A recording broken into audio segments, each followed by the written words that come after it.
Cheguei. Dei a volta no planeta para dar uma explicação. Difícil falar nesse assunto sobre a onisciência e a onipresença de Deus. É uma coisa assim muito difícil de falar, mas eu vou fazer um resumo, mas você tem que ouvir o vídeo até o fim para que você possa entender. Presta atenção. Como eu vou começar? Olha, vou ajudar aí você a entender a onisciência e o livre-arbítrio na palavra.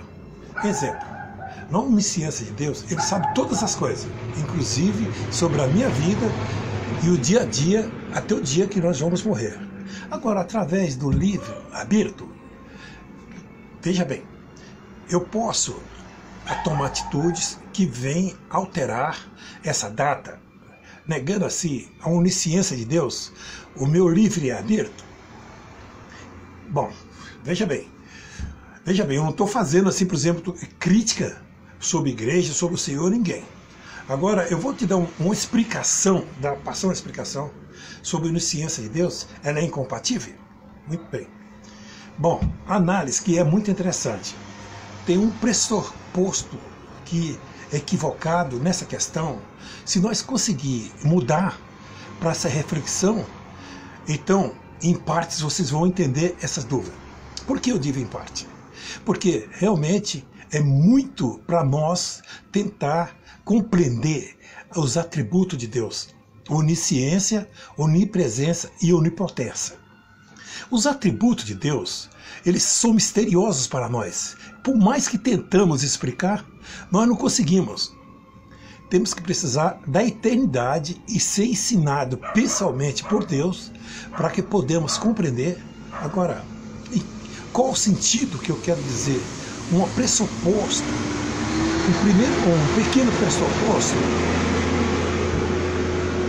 Não está vendo a onisciência de Deus causativa, sendo uma causativa. Se a onisciência de Deus é causativa, ou seja, por Ele saber as coisas acontecem, então realmente o livre-arbítrio não ia existir. Não tem nem como, né? Agora, se entendemos que a onisciência não é causativa, aí nós não teremos compatibilidade para oniscientes e o livre-arbítrio de Deus. Por quê?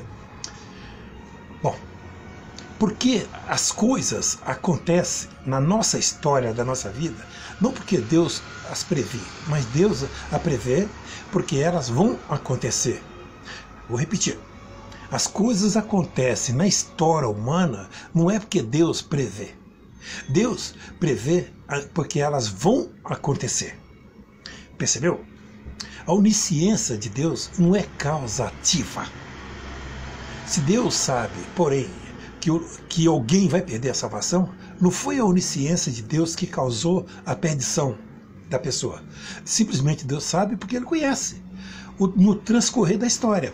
Mas a onisciência dele não causou a perdição, tá, do ser humano. Então, ouça, Deus conhece todas as coisas, só que a sua onisciência não é causativa. É por isso que Deus continua indo atrás do pecador, mesmo sabendo que a pessoa vai se perder. Deus, Ele sabe o transcurso da história, mas Deus também sabe que Ele tem poder onisciente para mudar o curso da história, se o pecador assim se arrepender, assim ou permitir. Não veja a onisciência de Deus como causativa das coisas. Veja a onisciência de Deus como capacidade que Ele tem de saber o futuro.